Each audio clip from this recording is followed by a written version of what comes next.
Especial Saúde está na sua companhia. Fique connosco. A saúde está a sofrer as consequências específicas de um país em crise e sob a intervenção direta da Troika. As alterações no setor têm originado um crescimento de queixas por parte dos diferentes protagonistas e a greve dos médicos, que ocorreu no início do período de férias, convocada pelos 2 sindicatos do setor com o apoio da Ordem dos Médicos, fez temer o pior. Os doentes, principalmente os crónicos, têm feito ouvir as suas vozes através das respectivas associações e as principais contestações dizem respeito ao encerramento de valências da saúde, particularmente nas zonas periféricas ou rurais, bem como a dificuldade de acesso a consultas, cirurgias e alguns tratamentos. Por outro lado, a indústria farmacêutica encara com preocupação as consequências das metas de redução da despesa com medicamentos estabelecidas no Memorando de Entendimento para 2013, que exigem que a despesa do Estado em fármacos desça para 1% do PIB, o que coloca em risco a atividade das empresas que operam em Portugal e a sua capacidade de garantir o normal abastecimento do mercado e o consequente acesso dos doentes aos medicamentos. Com este cenário como pano de fundo, é importante debater as consequências dos novos rumos para a saúde com 3 dos protagonistas diretos do setor. Estou a falar de Maria de Belém Roseira, ex-ministra da Saúde, José Manuel Silva, bastonário da Ordem dos Médicos, e João de Almeida Lopes, presidente da Associação Portuguesa da Indústria Farmacêutica. Quero desde já agradecer aos 3 por estarem hoje aqui comigo. Doutora Maria de Belém, a senhora foi ministra da Saúde, tem um conhecimento do setor que se calhar a maioria dos portugueses não tem, isto é importante. No seu tempo, não contou também, eu lembro-me disso... Esperemos que isso seja verdade, porque às vezes é frequente em Portugal as pessoas irem para responsabilidades ministeriais sem terem o menor desconhecimento da área respectiva. Também é verdade. E esse pode ser um dos primeiros problemas. Talvez, relativamente aos zigue-zagues a que temos chegado. No seu tempo, eu penso que posso dizer isto, não contou com muito dinheiro, não teve, de facto, não era prioridade política em termos de financiamento. Não era as prioridades isso. Eram outras, claro. Era o combate à pobreza e era a educação. Mas deixe-me fazer-lhe a pergunta, quer dizer, não me deixa fazer a pergunta. Não contou com muito dinheiro, mas mesmo assim defendeu sempre a necessidade do Serviço Nacional de Saúde ser uma plataforma para todos os portugueses. Com reformulações claro. importantes, não é? As coisas não são estáticas, têm que se adaptar e têm que se modernizar. Mas hoje, quando olha para o rumo que a saúde está a tomar, e esta é que era a questão, o que é que sente? O que eu sinto é que as experimentações que devem ser avaliadas em termos depois de saber o que deve ser abandonado, corrigido ou incentivado, é absolutamente letra morta em Portugal. Não é por acaso que nós temos problemas, não é? Nós temos problemas, estamos sempre a começar tudo novo, como se não houvesse passado, não houvesse um passado que pudesse ser objeto de avaliação, para que depois se crescesse em termos de país e em termos de eficácia das políticas, no sentido de atingirmos aquilo que são os objetivos da política de saúde em si. Sempre entendi o Serviço Nacional de Saúde como digamos, o instrumento estratégico para o exercício da política de saúde, uma política de saúde definida, enfim, em termos de objetivos, não é? Melhorar os indicadores de saúde das pessoas, lutar contra as principais debilidades que, como nós sabemos, a saúde é absolutamente determinada por outras áreas que com ela devem articular e conjugar os seus esforços e, portanto, tudo isso é absolutamente essencial para que nós possamos progredir numa Mas não é isso que está a acontecer, área... é isso que me está a dizer. Não, estou a dizer, não estou a falar apenas de agora, não é? Estou a falar que é preciso ter pensamento... É preciso ter pensamento estratégico para o setor. O que é que nós queremos para a política de saúde? E como é que a política de saúde é importante, até do ponto de vista económico, porque um país de gente doente não será, com certeza, um país que possa crescer economicamente, e a saúde como instrumento de relançamento económico também e, sobretudo, como importantíssimo eixo no domínio da cooperação e das relações internacionais. Está apreensiva com o rumo que a saúde está a tomar em Portugal? Eu estou apreensiva com tudo aquilo que é políticas públicas em Portugal e, designadamente, aquilo que hoje acontece, que é uma leitura apenas orçamental das políticas públicas. Quando nós temos que ter outras vertentes na análise das políticas públicas, porque o objetivo de fazer política não é outro, senão melhorar o bem comum. Deixou aqui uma coisa muito engraçada que eu ia passar ao seu bastonário. Um país de gente doente não consegue crescer. Foi esta a ideia que deu. Portugal já é um país de gente doente ou ainda não? Está cada vez mais a ser, nomeadamente na taxa de suicídios, por força dos problemas sociais que se estão a agravar. Já se nota? Já se começa a notar. E, para além disso, os doentes portugueses estão a ter cada vez mais dificuldades de acesso ao sistema de saúde. E um recente inquérito que foi feito, aliás, demonstrou que cerca de 40% dos cidadãos portugueses já tinha deixado de adquirir medicamentos por uma questão de preço. Que é uma percentagem impressionante. Claro. E isto tem a ver com aquilo que a doutora Maria de Belém dizia muito bem, é necessário definir qual é a estratégia que nós queremos para o Serviço Nacional de Saúde. E acha que se está a perder aquilo que foi conquistado durante os anos anteriores, doutor?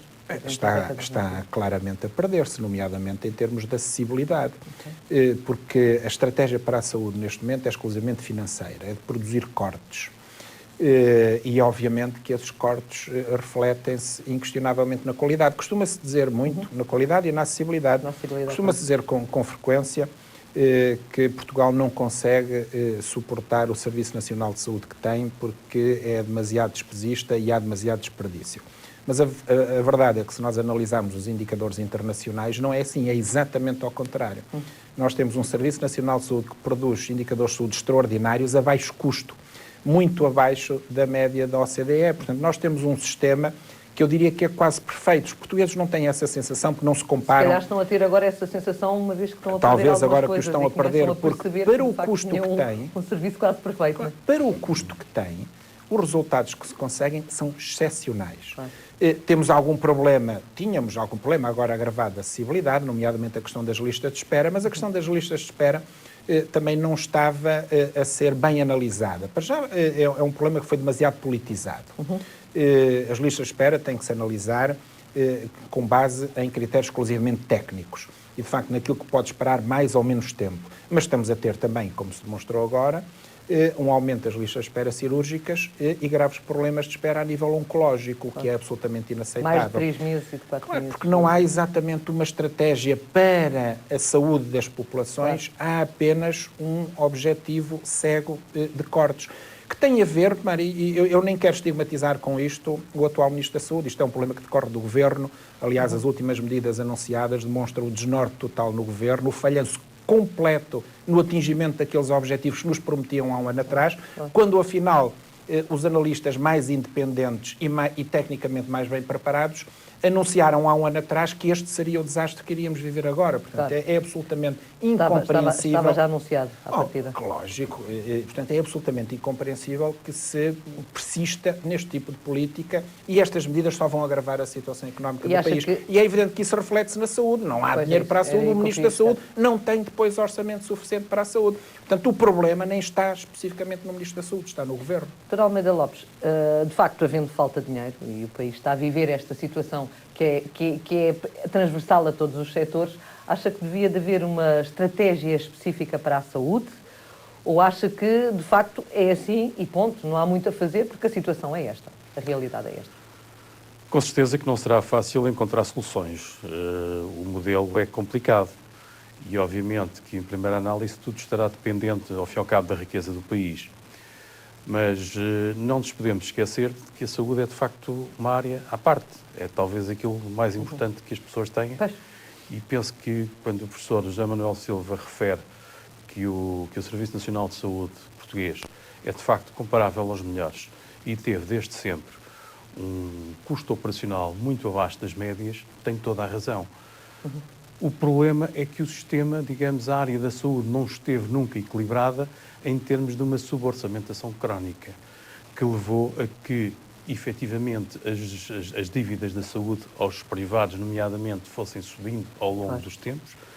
As contas no final do ano estavam sempre desequilibradas, mas a verdade é que mesmo tendo em conta todos esses indicadores, todos esses aspectos, nós tínhamos, não sei se vamos continuar a ter, um Serviço Nacional de Saúde de excelência e com custos perfeitamente razoáveis, com níveis de excelência comparáveis a países muitíssimos mais desenvolvidos e mais ricos. E como é que encara os rumos que a saúde está a tomar neste momento? Com preocupação dentro da sua área específica, porque, no fundo, o senhor é presidente da Apifarma, não é? E, portanto, haverá aí, e já ouvimos falar que vocês estão contra, ou pelo menos vêm com alguma preocupação, as pretensões para 2013 de que o preço dos medicamentos, a baixa dos preços dos medicamentos, fica 1% do PIB.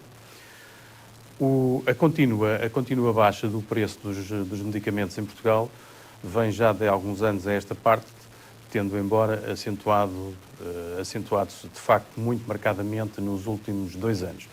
Se pensarmos que em 2010 o total do investimento em medicamentos por parte do Serviço Nacional de Saúde seria qualquer coisa como 2.600 milhões de euros em 2010, em 2011 foram menos 300 milhões, em 2012 vão de novo ser menos 300 milhões, ou seja, em 2 anos já, de alguma maneira, deixámos de investir até pela baixa de preços, vamos despender menos 600 milhões de euros em medicamentos. Parece-me a mim que com um ponto de partida deste, de 2.600 milhões, onde o país consegue em 2 anos baixar de 600 milhões, parece-me completamente não razoável pensar que vamos conseguir deixar de gastar menos 400 milhões em 2013. Significaria que num espaço de 3 anos tínhamos conseguido deixar de despender 1.000 milhões. Acho muito desequilibrado e diria mesmo inatingível. Sente essas dificuldades nas empresas que estão associadas? Penso que, para além das empresas, sentem as pessoas, Claro. sentem os doentes. Também. Claramente, o nível de exportação paralela, a falta de medicamentos que nós vemos nas farmácias hoje em dia, que os doentes sentem que vão à farmácia e não conseguem encontrar nada à primeira, terão que voltar no dia seguinte.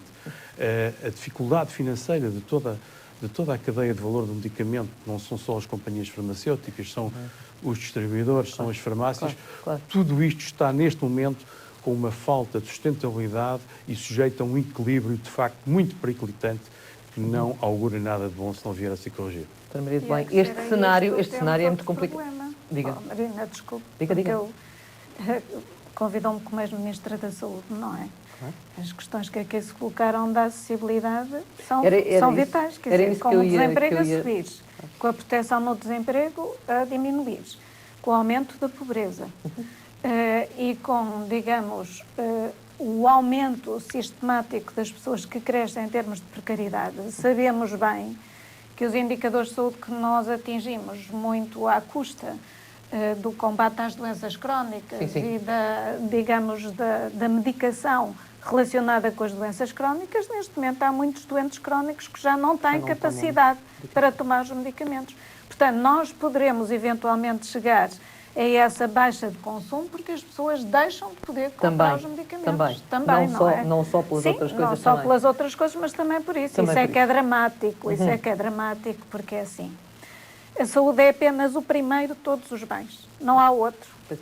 Não há outro. Eu acho que toda a gente estará de acordo. Não, é evidente. Repara, é evidente.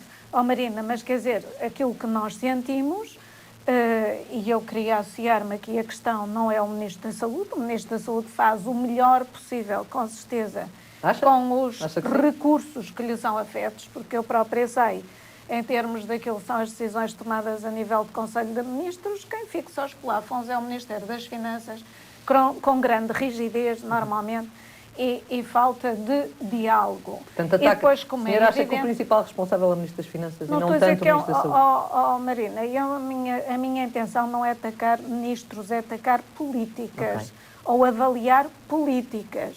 E as políticas nacionais hoje são impostas pela União Europeia. O que a Marina está é num mundo absolutamente esquizofrénico, em que tem simultaneamente a União Europeia a definir uma estratégia 2020 que passa pela melhoria de variedíssimos indicadores.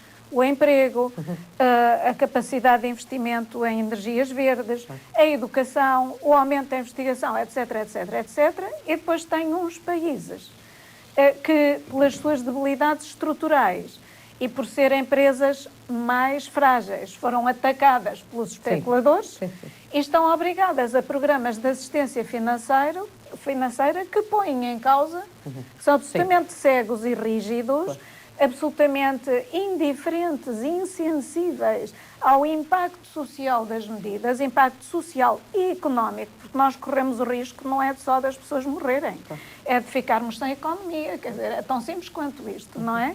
E, portanto, isso aqui é uma coisa absolutamente inaceitável. E, sobretudo, um predomínio do pragmatismo e, digamos, das coisas práticas relativamente aos princípios e valores, porque nós temos que viver em Estados de Direito, não há outra forma de viver do ponto de vista civilizado. Mas todos nós sabemos que, de facto, internacionalmente há esta conjuntura e é difícil nós sairmos daqui. Com certeza que agora, não se pode fazer melhor, doutora, mesmo na área da saúde, é isso que eu questiono. O que eu quero dizer é que tem que se discutir com os governos. Tem que se discutir com os governos a nível do Conselho Europeu, porque nós vemos, por exemplo, a Espanha a discutir e a ter reuniões, por exemplo, como ainda aconteceu na semana passada, com a senhora Merkel, que se deslocou a Madrid com uma delegação de empresários alemães. Temos a Irlanda, que já conseguiu que as receitas das privatizações sejam postas ao serviço de um programa de crescimento económico. Vemos a Itália a defender corajosamente, com um governo, aliás, tecnocrático, mudança de papel para o Banco Central. Sim, eu sei que isso é importante. Marina, é que daí é que está à volta, claro. Marina não consegue discutir a saúde e o financiamento da saúde desligado daquilo que são as opções macroeconómicas. Portanto, acha que nós, portanto, eu acho que nós temos todos que ser capazes de demonstrar, e o Ministro da Saúde tem que ser também capaz de demonstrar em Conselho de Ministros. Realmente nós até podemos atingir os objetivos do déficit, mas pela avaliação dos resultados não vamos atingi-los este ano. Com as medidas já anunciadas, como é evidente, não vamos atingi-los para o ano e, no entretanto, podemos fazer, digamos, alguns documentos contabilísticos nesse sentido, mas teremos, como ainda há pouco disse o Bispo das Forças Armadas, podemos chegar ao fim, mas temos o caminho já de cadáveres. Porque na saúde é mesmo em cadáveres que se mete. O Sr. Bastonário falou da questão do suicídio. As taxas de suicídio são preocupantes. Portugal liderou um grupo a nível europeu de avaliação do impacto na saúde mental de todo um conjunto de áreas da nossa vida e esse estudo levou à conclusão que aquilo que mais dá cabo da saúde mental das pessoas é não poder solver os seus compromissos. Não poder solver os seus compromissos, não poder alimentar os seus filhos. Marina, desculpe lá, mas as pessoas entram em desespero, isto é absolutamente impossível. E as insolvências aumentarem todos os dias, o desemprego a crescer de uma maneira brutal, todos nós sabemos que os grandes problemas, os problemas mais graves, que as pessoas consideram mais impeditivos do seu bem-estar, da sua felicidade, entre aspas, são dois. A perda do emprego e o divórcio. São os cataclismos da vida das pessoas. Como é evidente. Perda do emprego, com perturbação. Com quantidade de divórcios que há em Portugal. Até os divórcios diminuíram agora por força das dificuldades económicas. Mas não diminuíram as disfunções. Não diminuíram as disfunções gravíssimas do ponto de vista social. E nós sabemos que em casa onde há pouco pão, todos ralham e ninguém tem razão. E, portanto, quer dizer, nós estamos numa situação dramática. E é isso que é preciso que seja discutido a nível do Conselho de Ministros. Portanto, o papel do Ministro da Saúde é realmente convencer os seus pares de que temos que fazer poupanças em termos de concertação, temos que fazer reestruturações de despesa pública, com certeza, mas temos que ter um sentido estratégico para essa redução. O que é que nós queremos? Aniquilar o país ou queremos que o país sobreviva? E nenhuma área mais sensível ao aniquilamento que a saúde, não é? Sobre Bastonário, sobre esta questão que eu também acho que é importante, sobre Bastonário. De facto, há aqui necessidade de a saúde ser encarada de uma outra maneira. Estrategicamente era importante que, de facto, o Governo tivesse outra postura perante a saúde ou não? Cada medida que o Governo toma devia ser previamente avaliada no seu impacto, particularmente na saúde, mas a todos os níveis. Como estas medidas económicas que foram tomadas, que têm tido um impacto desastroso na economia, e depois pretende-se que, nomeadamente, a saúde contribua de forma que já não pode fazer, sem pôr em causa a qualidade da saúde, para colmatar os erros de governação do país. E por isso eu tenho insistido que é necessário mudar o modelo de governação do país, porque este modelo de governação levou-nos à bancarrota e continua-nos a agravar a situação económica do país.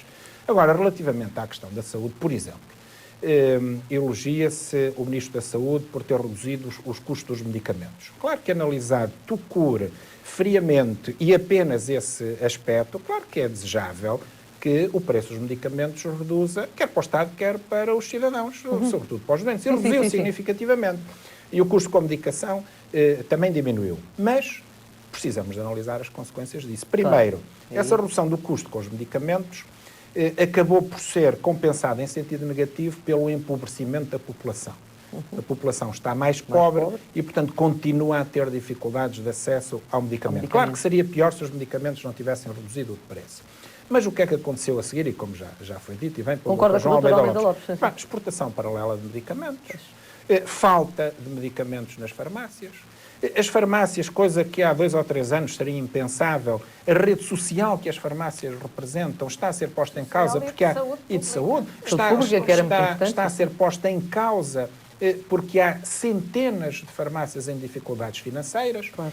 Cerca de 900 farmácias em dificuldades. A indústria portuguesa produtora de genéricos está a atravessar gravíssimas dificuldades e, por isso, mais uma vez, a Apogen se manifestou a chamar a atenção para esse sentido. Ou seja, de facto, reduz-se o custo da medicação, mas eu diria à custa de matar os vários parceiros do circuito do medicamento. Ora, isso não é aceitável que seja assim. Tem que haver um equilíbrio nas medidas que são tomadas. Não tem havido esse equilíbrio? Aliás, não tem ainda agora, enfim, mais uma vez, o professor Marcelo Rebelo de Sousa disse que as medidas estão a ser aplicadas de forma extraordinariamente desigual. E é isso aquilo que nós verificamos, as medidas de austeridade. Aliás, um relatório de Bruxelas do ano passado dizia que Portugal, dos países europeus, estava a aplicar a austeridade, era o único que estava a fazer refletir maior austeridade sobre os mais pobres, ao contrário dos outros países que o estavam a fazer de forma mais equilibrada. Portanto, é evidente que os cidadãos mais pobres estão a sofrer as consequências. Eu não consigo imaginar, nem aceitar, que um primeiro-ministro que seja mentalmente são possa aumentar o desconto para a segurança social do ordenado mínimo. Como é que as pessoas vão viver com menos aquele dinheiro? Como é que as pessoas conseguem viver com menos de 500 euros por mês? Eu não consigo imaginar. E por essas pessoas aumentar os impostos, porque de facto é um aumento dos impostos a essas pessoas, como é que essas pessoas vão pagar os seus custos em saúde que ainda têm? De impostos, não é? Claro, como é que é possível? Não é aceitável, não é admissível e não é possível. Portanto, é necessário que antes de qualquer medida ser tomada, particularmente na saúde, obviamente, que o seu impacto seja devidamente avaliado. Na área do medicamento, está a haver consequências gravíssimas. No fundo, é uma espécie de política de terra queimada na área do medicamento. E as consequências a médio prazo são capazes de ser mais negativas do que positivas. Porquê? Porque se exagerou. Porque não há sensibilidade para os problemas da saúde, porque o impacto das medidas não é devidamente analisado. Quem é que sofre em última instância? Sempre os doentes. Deixe-me trazer também o Dr. Almeida Lopes para esta discussão. Dr. Almeida Lopes, o que temos estado a ver, e é interessante esta discussão, porque 2 dos protagonistas aqui dizem a mesma coisa, ou seja, não é possível desenquadrar a saúde daquilo que está à nossa volta e, portanto, estamos a sofrer as consequências porque, de facto, aqui estrategicamente não foi tido isso em consideração. Também pensa que, de facto, está tudo envolto na mesma teia e dificilmente se consegue sair daqui, ou não? Ou é possível ainda dar aqui uma volta à situação? Claramente que sim. É um equilíbrio difícil, mas, salvo erro, dizia a doutora Maria Belém no início, a saúde é uma área importantíssima da atividade económica. É aquilo que mais importante nós temos, mas é também enquanto o número de gente ligada, que trabalha, que cria riqueza na área da saúde, que investiga, que trata as pessoas, é de facto um mundo que às vezes esquecemos e perdemos a dimensão desse mundo. É de facto extremamente importante em termos da atividade económica ela própria. E, portanto, quando a saúde, nomeadamente a parte dos medicamentos, a cadeia de valor do medicamento, quando é de facto claramente atingida, ela própria também traz efeitos altamente nocivos no tecido empresarial, nas empresas, ao fim e ao cabo, na dificuldade de acesso, todo um equilíbrio que se desmorona e que acaba por fazer impacto, ao fim e ao cabo, na vida das pessoas e na vida dos doentes.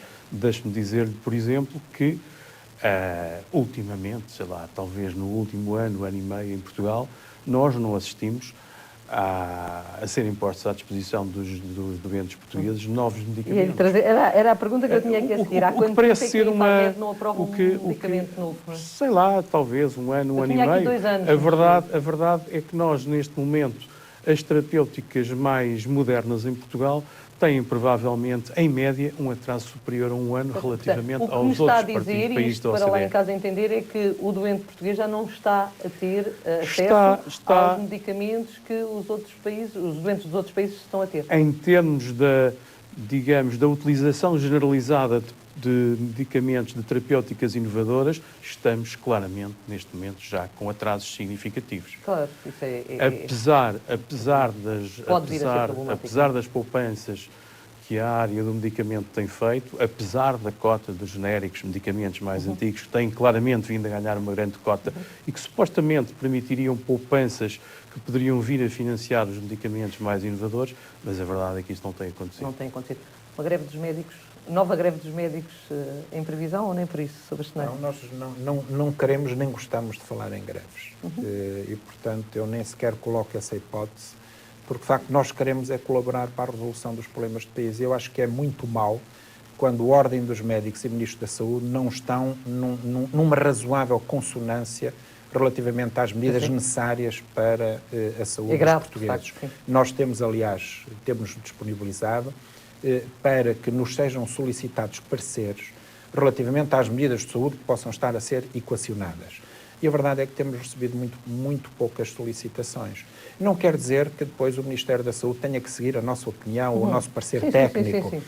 Mas seria certamente mais enriquecedor para o Ministro da Saúde ouvir a opinião da Ordem dos Médicos. Nós temos um know-how de saúde que mais nenhuma instituição ou organização tem. Portanto, podemos dar um contributo muito positivo e isento, tal como estamos a dar na questão das normas de orientação clínica e na realização de auditorias. Tem faltado diálogo com o Ministério da Saúde? Eu acho que tem faltado que o Ministério da Saúde encara a Ordem dos Médicos como um importantíssimo parceiro na área da saúde, com a vontade de colaborar, e eu volto a repetir, como estamos a fazer com as normas de orientação clínica e com a realização de auditorias, porque nós estamos a auditar os nossos colegas e estamos a ver se as coisas estão a funcionar bem no terreno ou não. Para quê? Para corrigir a heterogeneidade e os desvios da prática clínica que possamos encontrar, com benefício para os custos e a despesa do Serviço Nacional de Saúde e com benefício para os doentes. Estamos quase no final do programa. Doutora Maria de Belém, acha que o Serviço Nacional de Saúde, que foi uma das suas bandeiras, enquanto Ministra, vai-se continuar a manter? Continua ou não? a ser, porque eu acho que mas o acha que se vai Serviço manter? Nacional de Saúde tem que ser uma bandeira para os cidadãos portugueses. Por vários motivos. Primeiro, porque em época de crise social, a saúde ainda é mais necessária e ela vai sofrer um impacto e uma pressão fortíssima. Por isso é que o Ministro da Saúde tem que fazer ouvir a sua voz em Conselho de Ministros, porque as consequências em termos de doenças da crise social e económica traduzem-se em problemas de saúde.